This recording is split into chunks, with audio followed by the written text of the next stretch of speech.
Welcome friends, welcome to WCTC Buldhana. आता आपण बघूयात PSD वरनं आपल्याला ते इंडेंट आलेलं आहे। आता ते आपल्याला आपल्या स्टॉकमध्ये घ्यायचं आहे। त्यासाठी आपण ट्रेझररनी लॉग इन करूया। ट्रेझररनी लॉग इन झाल्यानंतर ट्रेझररची जी काही इन्व्हेंटरी आहे त्या इन्व्हेंटरीमध्ये आपण जायचं। इन्व्हेंटरीचं कार्ड सिलेक्ट करायचं आणि या ठिकाणी आपण पाहू शकतो तिसऱ्या नंबरचे कार्ड्स आहे एक्सेप्ट स्टॉक बाय ऑपरेटर, याला आपण क्लिक करायचं। या ठिकाणी आपण पाहू शकतो ज्या काही आपल्या इंडेंटच्या रिक्वेस्ट आहेत इनिशियली आपले रेज झालेल्या आणि सप्लाईड झालेल्या त्या या ठिकाणी आपल्याला दिसतील।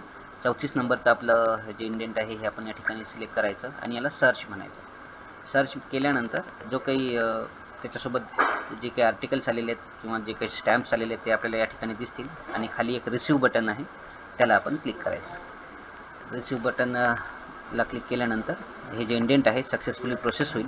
रिसीव बटनला क्लिक करायच्या अगोदर सगळ्या प्रकारचे स्टॅम्प ज्या पद्धतीनं इंडेंटवरती लिहिलेले आहेत फिजिकली तेवढे मिळाले का नाही याची खातरजमा करायची आणि त्यानंतरच ते जे इंडेंट आहे ते रिसीव करायचे। अशा पद्धतीनं ट्रेझरर जे आहे जे इंडेंट आहे हे आपल्या मेन स्टॉकमध्ये तो या निमित्तानं घेऊ शकेल। धन्यवाद।